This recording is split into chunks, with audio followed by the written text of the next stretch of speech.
BJP যে ৱাশ্বিং machine দল বা অলপমান শান্তি পানী ছটিয়াই দিলে বিজেপি দলত যিকোনো মানুহৰ পাপ যে ধুই পেলাই সেইটো আকৌ প্ৰমাণ কৰি দেখুৱালে। কাৰণ শিৱসাগৰ সমষ্টি যিটো এটা ঐতিহ্যমণ্ডিত সমষ্টিত তাত এনে এজন ব্যক্তিক প্ৰাৰ্থিত্ব প্ৰদান কৰিছে যিজন ব্যক্তিৰ ওপৰত বহুতটা কেছ ধাৰা আছিলে তেওঁৰ এগেইনষ্টত, আৰু লগতে বহুত হত্যাকাৰী হিচাপে তেওঁ ২৬টা-২৭টা মানুহক মাৰিছে বুলি তেওঁৰ ওপৰত কথা শুনা গৈছে। তেওঁ এনেকুৱা এজন ব্যক্তি যিজনৰ নাম শুনিলে বহুত মানুহে এটা সময়ত ঘৰৰ পৰা ওলাবলৈ ভয় কৰিছিলে, ৰাতি দৰ্জা খুলিবলৈ ভয় কৰিছিলে। গতিকে এনেজন ব্যক্তিক প্ৰাৰ্থিত্ব প্ৰদান কৰাটো কিমান দূৰ গ্ৰহণযোগ্য বা শিৱসাগৰবাসীয়ে এই কথাটো কেনেদৰে ল'ব, মই চিন্তিত। হত্যাচাৰ প্ৰিয় শব্দ সেইগৰাকীয়ে এতিয়া বিজেপিৰ ঐতিহাসিক শিৱসাগৰ সমষ্টিৰ প্ৰাৰ্থী। হয়, আমি ক'ব বিচাৰিছোঁ কুশল দুৱৰী ওৰফে জয়ন্ত হাজৰিকাৰ কথা, যাৰ নাম শুনিলে এটা সময়ত গাঁৱৰ মানুহে দৰ্জা বন্ধ কৰি ঘৰৰ ভিতৰত সোমাই আছিল, যাৰ নাম শুনিলে মানুহ মুকলিকৈ ৰাস্তালৈ ওলাই আহিবৰ বাবে ভয় খাইছিল। সেইগৰাকীয়ে এতিয়া বিজেপিৰ বাবে পচন্দৰ প্ৰাৰ্থী হ'ল ঐতিহাসিক শিৱসাগৰ সমষ্টিত।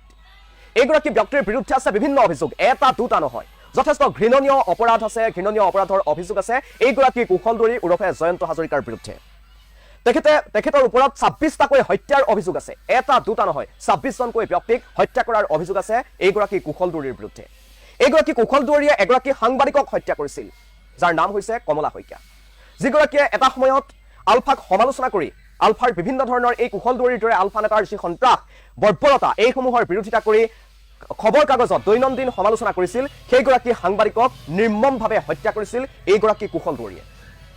তেখেতক হত্যা কৰাৰ আগত, সাংবাদিকগৰাকীক হত্যা কৰাৰ আগত জ্বলাই থোৱা চিগাৰেট, এটা জ্বলন্ত চিগাৰেট সাংবাদিকগৰাকীৰ গাত লগাই তেনেকৈ পুৰি পেলোৱা হৈছিল, পোৰা হৈছিল। তেনেকৈ এইকেইটা আঙুলিৰ এই হাতৰ এইকেইটা আঙুলিৰে কলম ধৰিহে তই আলফাৰ বিৰুদ্ধে লিখ বুলি কৈ সেই আঙুলিকেইটা পৰ্যন্ত কাটি পেলাইছিল এই কুশল দুৱৰীয়ে।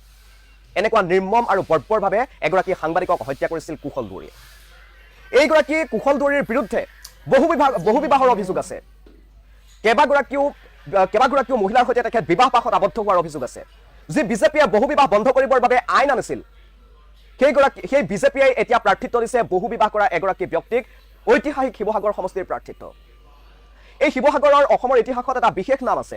আমি ৬০০ বছৰীয়া আহোম ৰাজত্বৰ কথা নকওঁৱে, তাৰ পাছত যদি আমি চাবলৈ চাওঁ যে অসম সাহিত্য সভাৰ প্ৰথমখন অধিৱেশন এই শিৱসাগৰতেই অনুষ্ঠিত হৈছিল, য'ত সভাপতিত্ব কৰিছিল পদ্মনাথ গোহাঁই বৰুৱাৰ দৰে ব্যক্তিয়ে। এই শিৱসাগৰতে অনুষ্ঠিত হৈছিল অসম সাহিত্য সভাৰ ১০০বৰ্ষৰ অধিৱেশন। ৫বাৰকৈ অসম সাহিত্য সভাৰ অধিৱেশন অনুষ্ঠিত হৈছে। এই শিৱসাগৰত আছে ৰংঘৰ, কাৰেংঘৰ, তলাতল ঘৰ, শিৱদৌল, বিষ্ণুদৌল, দেৱীদৌল। অসমৰ ইতিহাসক সমৃদ্ধ কৰি তোলা বহু সমল আছে এই শিৱসাগৰত।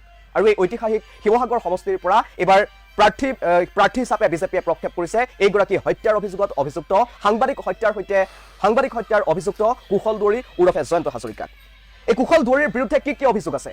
প্ৰথমটো তেখেতৰ বিৰুদ্ধে থকা গোচৰ হৈছে শিৱসাগৰ থানাৰ ২০০২ চনৰ ৩১৪ নম্বৰ কেছটো, ৩১৪ নম্বৰ গোচৰটো। এই গোচৰটো তেখেতৰ বিৰুদ্ধে 25(1)A আৰু 27 অস্ত্ৰ আইনৰ আৰ্মছ এক্টৰ এই দুটা ধাৰা তেখেতৰ ওপৰত লগোৱা হৈছিল। দ্বিতীয়টো গোচৰ আছে মৰাণ থানাত। ২০০১ চনত এই ঘটনা সংঘটিত হৈছিল। তাৰ গোচৰ নম্বৰ হৈছে ২০০১ চনৰ ৫৪ নং গোচৰ। ইয়াৰ ধাৰাসমূহ হৈছে IPCৰ ধাৰাসমূহ হৈছে ৩০২, ৩০৭, ৩২৪, ৩২৫, ৪২৭, ২০১, ১০৯, 120B এইখিনি হৈছে IPCৰ। লগতে আৰ্মছ এক্টৰ 25(1)A আৰু 27 ধাৰাও এই গোচৰত সন্নিৱিষ্ট হৈছে। কি আছিল এই গোচৰৰ এই ধাৰাসমূহে কি কয়? এই ধাৰাসমূহ হত্যাৰ ষড়যন্ত্ৰ কৰা, হত্যাৰ চেষ্টা কৰা, চোকা অস্ত্ৰৰে আক্ৰমণ কৰা বা আঘাত কৰা, সম্পত্তি, জীৱন বা সম্পত্তি হানি কৰা, এইসমূহ অভিযুক্ত। ইয়াৰ উপৰিও ৩ নম্বৰ গোচৰটো আছিল শিৱসাগৰ থানাত। 1990 চনৰ ২৭ নম্বৰ যি গোচৰ সেইটো শিৱসাগৰ থানাত আছিল। তাৰ ধাৰাসমূহ হৈছে IPCৰ ৩০২ আৰু ৩৪। লগতে তাদা আইনৰ ৩১, ৩২(1) আৰু ৩৩ তাদা এক্টৰ এই ধাৰাকেইটা শিৱসাগৰ থানাৰ এই গোচৰটোত লগোৱা হৈছে। লগতে উগ্ৰপন্থী সংগঠনৰ হৈ কাম কৰা আৰু অবৈধ অস্ত্ৰ নিজৰ লগত ৰখাৰ বাবে কাকতিবাৰী থানাত ২০০২ চনৰ ২৯ নম্বৰ কেছটো ৰুজু কৰা হৈছিল। আৰু তাত আণ্ডাৰ ছেকশ্যন 307 IPC আৰু তাদা এক্টৰ 3(5) গোচৰ 3(5) এই ধাৰাকেইটা জয়ন্ত হাজৰিকা ওৰফে কুশল দুৱৰীৰ ওপৰত এইসমূহ অভিযোগ আছে। বিহালী থানাৰ 1990 চনৰ ১৩০ নম্বৰ যিটো কেছ, তাৰ under section 25(1)A arms actor আৰু তাদা এক্টৰ ৩ আৰু ৪ নম্বৰ ধাৰাত তেখেতৰ ওপৰত গোচৰ ৰুজু কৰা হৈছিল। লগতে চৰকাৰী চাকৰিয়ালৰ নিৰ্দেশ অমান্য কৰাৰ বাবে ৰহা থানাত ৩০৯ নম্বৰত ২০০১ চনত গোচৰ ৰুজু কৰা হৈছিল। IPC 188 এই ধাৰাটো লাগিছে। বোকাখাত থানাত ২০০৯ চনত ৪২ নম্বৰ গোচৰটো ৰুজু হৈছিল। আণ্ডাৰ ছেকশ্যন 447, 427, 335, 294 আৰু 51 এইসমূহ হৈছে ৱাইল্ড লাইফ প্ৰটেকশ্যন এক্টৰ। লগতে আৰ্মছ এক্টৰ অধীনত আৰ্মছ এক্টৰ ধাৰা 25(1)A ধাৰা এই কুশল দুৱৰীৰ ওপৰত লগোৱা হৈছিল। সেই সময়ত তেখেত এইগৰাকী কুশল দুৱৰী আৰু আন এগৰাকী নিৰ্দলীয় বিধায়ক জিতেন গগৈ দুয়োগৰাকী মিলি কাজিৰঙাৰ ভিতৰলৈ গৈছিল। কাজিৰঙাৰ ভিতৰত গৈ তেওঁলোকে হৈ হাল্লা কৰিছিল, পাৰ্টি কৰিছিল, মাছ ধৰিছিল, এনেকুৱা ধৰণৰ কাম কৰিছিল। আৰু এইসমূহ এটা সংৰক্ষিত বনাঞ্চলৰ ভিতৰত এইসমূহ কাম একেবাৰে নিষিদ্ধ আৰু বেআইনী। সেইবাবেই ৰেঞ্জাৰে তেওঁলোকক এই কামসমূহ নকৰিবলৈ কৈছিল। কিন্তু তাৰ পাছতো সেই ধৰণীধৰ বড়ো নামৰ ৰেঞ্জাৰগৰাকীক মাৰপিট কৰিছিল, তেখেতক অস্ত্ৰ দেখুৱাই ভাবুকি প্ৰদান কৰা হৈছিল আৰু যাৰ বাবে দুবছৰৰ জেলৰ আদেশো দিছিল গোলাঘাট আদালতে, গোলাঘাট সত্ৰ ন্যায়াধীশৰ আদালতে এই দুয়োগৰাকী প্ৰাক্তন বিধায়কৰ ওপৰত। আৰু ইমান গোচৰত অভিযুক্ত এই ব্যক্তিগৰাকীক এতিয়া বিজেপিয়ে টিকট দিছে। যি বিজেপিয়ে বহু বিবাহৰ বিৰোধিতা কৰে, যি বিজেপিয়ে ইয়াৰ বিৰুদ্ধত আইন আনিছে, সেই বিজেপি দলৰে এইগৰাকী প্ৰাৰ্থীৰ বিৰুদ্ধে আছে বহু বিবাহৰ অভিযোগ। এটা দুটা নহয়, এতিয়া মই আপোনালোকক কিমানটা 7টাকৈ গোচৰ আপোনালোকক পঢ়ি শুনালো। এইসমূহ হৈছে থানাত পঞ্জীয়ন হোৱা কেছ, থানাত পঞ্জীয়ন হোৱা গোচৰ। এনে আৰু বহু কাণ্ড এই কুশল দুৱৰী নামৰ ব্যক্তিজনে গৌৰীসাগৰত, শিৱসাগৰত বা তিয়কৰ কিছুমান অঞ্চলত এটা সময়ত চলাই আছিল। সেই কথা আজিৰ তাৰিখত মানুহক সুধিলে সেই দিনবোৰ আজিও পাহৰা নাই তেওঁলোকে। কুশল দুৱৰী বুলি ক'লে মানুহ ঘৰৰ বাহিৰত যদি ওলাই থাকে, দৌৰি গৈ দৰ্জা বাৰীৰ ভিতৰত সোমাই থাকে, এনেকুৱা এটা সন্ত্ৰাসময় পৰিৱেশৰ সৃষ্টি কৰিছিল এইগৰাকী কুশল দুৱৰীয়ে। আলফাৰ বিৰুদ্ধে লিখাৰ বাবে, এনেকুৱা ধৰণৰ বৰ্বৰ কাণ্ডসমূহৰ বিৰোধিতা কৰাৰ বাবে কমলা শইকীয়া নামৰ সাংবাদিকগৰাকীক চিগাৰেটেৰে পুৰিছিলে, আঙুলি কাটি দিছিলে তেখেতে কলম ধৰিব নোৱাৰাকৈ। তাৰ পাছত তেখেতক মাৰি পেলোৱা হৈছিল। তাৰতো জড়িত হৈ আছিল এই কুশল দুৱৰী। গতিকে বিজেপিয়ে ঐতিহাসিক শিৱসাগৰ সমষ্টিটোক প্ৰতিনিধিত্ব কৰিবৰ বাবে প্ৰাৰ্থিত্ব প্ৰদান কৰিছে এনেকুৱা জঘন্য আৰু ঘৃণনীয় অপৰাধত অভিযুক্ত এগৰাকী ব্যক্তি। এটা ঐতিহাসিক এটা সমষ্টিৰ বাবে সমষ্টিৰ ৰাইজে বিজেপিৰ এই সিদ্ধান্তক কেনেকৈ গ্ৰহণ কৰে, কুশল দুৱৰীক তেওঁলোকে কেনেকৈ আচলতে ইয়াৰ প্ৰত্যুত্তৰ দিয়ে, সেয়া নিৰ্বাচনতহে, ফলাফলৰ দিনটোতহে অতিকৈ লক্ষণীয় হ'ব। আন এটা কথা এই মুহূৰ্তত আমি উল্লেখ কৰি যাব বিচাৰিছোঁ, সেয়া হৈছে যে এই যে কুশল দুৱৰীক প্ৰাৰ্থিত্ব প্ৰদানৰ ক্ষেত্ৰত বিজেপিয়ে সকলো নীতি নিয়ম ভৰিৰে মোহাৰি পেলাইছে। বিজেপিয়ে নিজকে দাবী কৰে তেওঁলোক এটা ডিচিপ্লিন পাৰ্টি, তেওঁলোকে নিয়মানুৱৰ্তিতা মানি চলে, নিয়মৰ বাহিৰত গৈ তেওঁলোকে একো নকৰে। কিন্তু দেখিবলৈ পোৱা গৈছে কুশল দুৱৰীক প্ৰাৰ্থিত্ব প্ৰদান কৰাৰ সময়ত সংবাদ মাধ্যমত বক্তব্য ৰাখিয়ে সকলো সামৰি থৈ দিলে। যি বিজেপিয়ে তালিকা উলিয়াইছিল কোন কোন সমষ্টিত কোনে নিৰ্বাচনত প্ৰতিদ্বন্দ্বিতা কৰিব, একোখন তালিকা উলিয়াইছিল। কেৱল মাত্ৰ বিজেপিয়ে নহয়, সকলো ৰাজনৈতিক দলে এই তালিকা উলিয়াই। কিন্তু আজি কুশল দুৱৰীয়ে শিৱসাগৰত মনোনয়ন পত্ৰ দাখিল কৰি আহিল। কিন্তু এই মুহূৰ্তলৈকে বিজেপিয়ে আনুষ্ঠানিকভাৱে কুশল দুৱৰীৰ নাম বিজেপিৰ প্ৰাৰ্থী বুলি ঘোষণা কৰা নাই।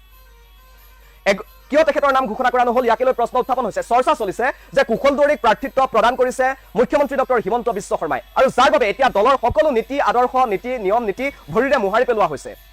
যি বিজেপিয়ে নিজকে নিয়মৰ মাজেৰে চলা এটা দায়বদ্ধ দল বুলি নিজকে দাবী কৰে, সেই বিজেপিত কিন্তু এই মুহূৰ্তত হিমন্ত ৰাজ চলাবলৈ চৰ্চা অব্যাহত থকা দেখিবলৈ পোৱা গৈছে। হিমন্ত বিশ্ব শৰ্মাই যাক ভাল দেখে, যাক প্ৰাৰ্থী প্ৰক্ষেপ কৰিব লাগে বুলি ভাবে, তেওঁৰ সিদ্ধান্তৰ ওপৰত সভাপতি দিলীপ শইকীয়াৰো কোনো ধৰণৰ হস্তক্ষেপ নাথাকে। এনেকুৱা ধৰণৰ কথাও এই মুহূৰ্তত ৰাজনৈতিক মহলত চৰ্চিত হৈ পৰা দেখিবলৈ পোৱা গৈছে।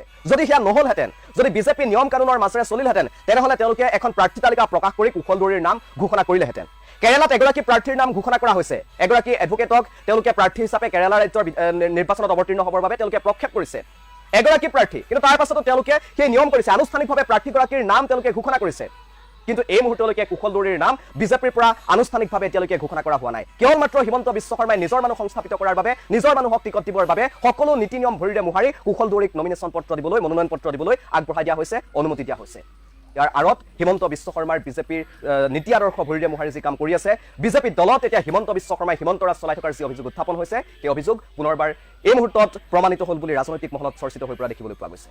আৰু এইগৰাকীয়ে বিজেপিৰ ঐতিহাসিক শিৱসাগৰ সমষ্টিৰ প্ৰাৰ্থী কুশল দুৱৰী, যাৰ বিৰুদ্ধে আছে বহু জঘন্য অপৰাধৰ অভিযোগ, বহু জঘন্য ঘটনাত জড়িত এইগৰাকী কুশল দুৱৰী। মুঠতে দেশখন যে অধপতনে গৈছে, আমাৰ অসমখন যে শেষ হ'বলৈ বেছি নাই, অসমখনৰ অস্তিত্ব, খিলঞ্জীয়া অস্তিত্বটো শেষ হ'বলৈ লৈছে।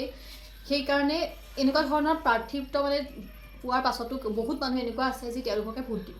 গতিকে ভৱিষ্যতৰ কথা চিন্তা নকৰি, নিজৰ সন্তান সতি সন্তানৰ যদি কথা চিন্তা নকৰি পেলাই এনেকুৱা ধৰণৰ মানুহক আপুনি নিৰ্বাচিত কৰে, তেতিয়াহ'লে আমাৰ অসমখন ধ্বংস হ'বলৈ কিন্তু বেছি দিন নাই।